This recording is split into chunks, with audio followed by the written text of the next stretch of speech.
We touched on non-parametric PLC modules when we first started looking at the parametric PLC modules. The reason I introduced both at the same time was to show the difference between the two and to highlight the subsequent productivity gains you get from a parametric PLC module. But it may be that you just want to use a non-parametric full unit, which will be an AutoCAD block with the associated attributes. So again, I've created a blank drawing for you, general non-parametric PLC modules. So let's select that and drop that as the active drawing, and we'll yes that and add the project values. Again, good CAD practice, and remember to go to the properties there on the drawing. And this time we're 005 is the sheet number, so I'll update that like so. And again, just do a refresh, just to refresh everything there for the project as well. Then all the numbers show, then all the titles show, and it's neat and tidy. Non-parametric PLC modules. These are on our icon menu. However, you can also go here where the parametric pull down is and insert PLC full units. That will take you to the icon menu as well. The good thing about that is it takes you straight to the fixed units there, instead of you having to go icon menu and go, oh, where are they? There they are. So the quick one there is to go here and insert PLC full units. Now, all of these fixed units here, we've got various options. We've got different ABs there. We've got some automation direct DLs as well. If I go down here, again, same process. I'm clicking on the sort of like tree here, or if I go here, I've got the icon, click there, and it drills down as well. So what I'll go for here, I've got an L16 AWA, 10 in, 6 out. So I'll select that, and there it is there. Now, I can obviously rotate this component at any point. I'm just going to drop it in vertically for the moment. And when I drop that in, it takes me to the Edit PLC Module dialog, just like it would for any other component that is addressed by an AutoCAD block with attributes.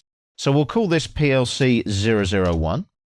We'll go for an installation of SS, like I did before, an EX, like that. And we can go and look up a different one if we want to. We can do a catalog lookup. And what you can do, you can add information to each address. So what I might put here, description 1 for input 9 might be mains power. So if I drop that there and then go to this one, and then the next one might be, I don't know, ring circuit. I'm just pulling words off the top of my head here. So ring circuit like that. If I OK that now, it updates. And if I zoom in, we can see things like, there you go, I9, mains power, ring circuit. It's just telling you where those connectors go. And there, you can just see there, SSEX, installation and location. And there's the PLC 001. It tells you it's 10 inputs, 24 volts DC, and 6 outputs AC/DC. So all the information is there that you need. So if I now go to my Home tab on my ribbon, I'm just going to check that I've got my wires layer handy. There it is. I'll make it the current layer. And again, I'm going to make that red because it just stands out on the drawing for you guys so that you can see what's going on. I'll go back to the schematic. Go to wire and click on wire. As usual, look, I can hover there. There's the nearest. And as I come off, there's my wire. Press enter.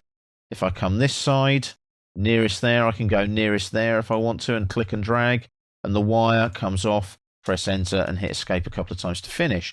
Now you'll notice here, when you're using a non-parametric PLC module, can you see it all neatly ties together with the snaps there? It's coming off the connector nice and neatly. So there are subtle differences to how you connect your wires to your parametric PLCs, your non-parametric PLCs, and even your standalone PLC points as well. So make sure that you, again, clarify and tidy. That's all I can suggest. When you're creating an electrical drawing, clarify and tidy. Make sure that your wiring is coming off of your non-parametric PLC module neat and tidily, just like you would with any other PLC component.